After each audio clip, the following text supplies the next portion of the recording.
ಶರಣ ಮಹಾತ್ಮ ಮಲ್ಕೊಂಡ್ರೆ ನಾವು ಮಲ್ಕೊಂಡ ಅಂತ ತಿಳ್ಕೊಬಾರ್ದು, ಕುಂತ್ರೆ ಕುಂತಾನ ಅಂತ ತಿಳ್ಕೊಬಾರ್ದು, ಎದ್ದಾನ ಅಂತ ತಿಳ್ಕೊಬಾರ್ದು. ಹಂಗೈತ್ರಿ ಅವನ ನಿಲುವು.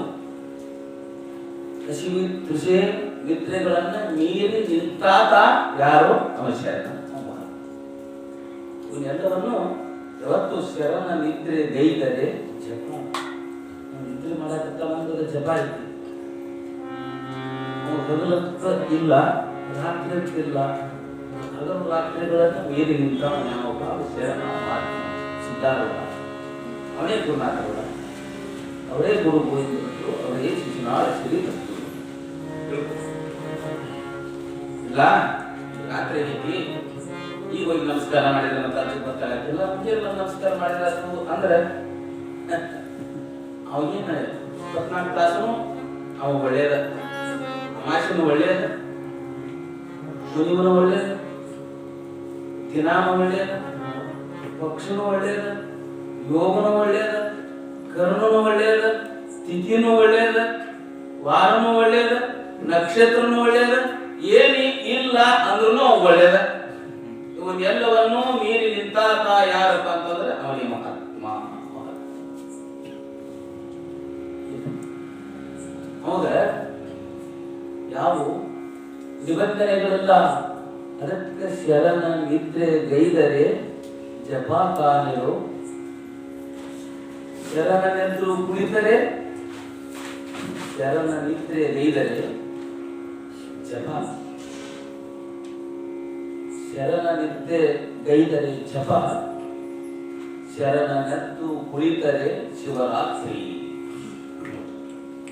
ಶರಣ ಹೊರಗಡನಪ್ಪ ಅಂತಂದ್ರೆ ಶಿವರಾತ್ರಿ, ಬಾಹ್ಯ ಪ್ರಪಂಚದೊಳಗಡನಪ್ಪ ಅಂತಂದ್ರೆ ಶಿವರಾತ್ರಿ, ಅಂತರಂಗದ ಪ್ರಪಂಚದೊಳಗಡನಪ್ಪ ಅಂತಂದ್ರೆ ಯೋಗ ನಿದ್ರೆ.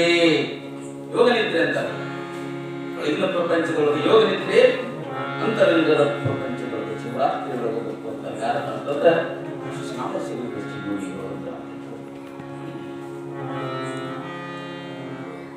ಶರಣ ನುಡಿದುದೇ. ಅವ ಏನು ನುಡಿತಾನ, ಅವ ಏನು ನುಡಿತಾನ ಅದು ಬರೇ ತತ್ವ ಅಲ್ಲ. ಬರೇ ತತ್ವ ಅಂದ್ರೆ ನಾವು ನೀವು ಬದುಕಾಕ ಬರೇ ತತ್ವ. ಎಲ್ಲರನ್ನು ಬದುಕಿಸಿ ನಾವು ಬದುಕಿ ಯಾವುದನ್ನ ಪಡೆಯಲಿಕ್ಕೆ ಸಾಧ್ಯವಿಲ್ಲವೋ, ಯಾವುದನ್ನ ಕಾಣಲಿಕ್ಕೆ ಸಾಧ್ಯ ಇಲ್ಲವೋ, ಯಾವುದನ್ನ ಅನುಭವಿಸಲಿಕ್ಕೆ ಸಾಧ್ಯವಿಲ್ಲವೋ ಅದನ್ನ ತಿಳಿಸಿಕೊಡುವಂತ ಏನೈತಿ ಅದಕ್ಕೆ ಪರತತ್ವ ಅಂತ. ತತ್ವ ಬೇರೆ, ಪರತತ್ವ ಬೇರೆ.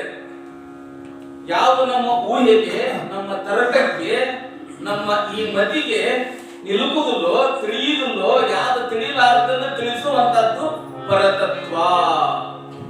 ಶರಣ ನುಡಿಯುವುದೇ ಪರತತ್ವ ಕಾಣಿರೋ. ಅವರೆಲ್ಲ ನುಡಿರ್ತಕ್ಕಂಥ ಈ ಗೀತೆಗಳೇನದಾವಲ್ಲ, ಈ ಹಾಡುಗಳೇನದಾವಲ್ಲ, ಬರೇ ಹಾಡಲ್ಲ, ಬರೇ ಭಜನೆ ಅಲ್ಲ, ಬರೇ ಆಲಾಪಿ ಪದ ಅಲ್ಲಿವು. ಏನ್ರಿ ಇವು?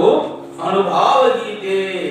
ಅನುಭಾವ ಗೀತೆ ಪರತತ್ವ. ಅದಕ್ಕೆ ಹೇಳ್ತಾರ ಶಿಶುನಾಳ ಶ್ರೀಪ ಶಿವಯೋಗಿಗಳು ಬರೇ ಮಹಾತ್ಮರಲ್ಲ, ದಾರ್ಶನಿಕರಲ್ಲ, ಕವಿಗಳಲ್ಲ, ಸಾವಿರ ಸಾವಿರ ಸಾವಿರದ ಸಾವಿರ ಸಾವಿರ ಸಾವಿರದ ತತ್ವಚಿಂತಕರ, ಕೃತಿ ನಿರ್ಮಾಪಕರ, ನಿರ್ಮಾಪಕರು ಸಾವಿರ ಸಾವಿರ.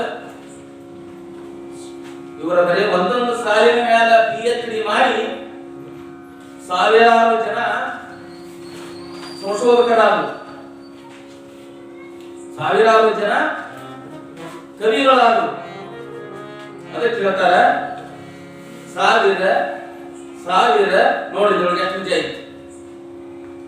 ಸಾವಿರ ಸಾವಿರ ಸಾವಿರದ ಸಾವು ಇರದ.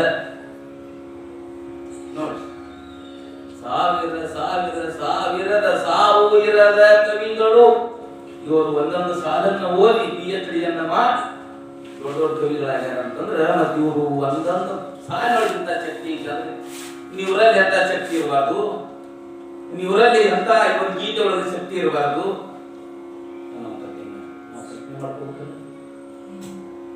ಶರಣ ನಡೆದುದೇ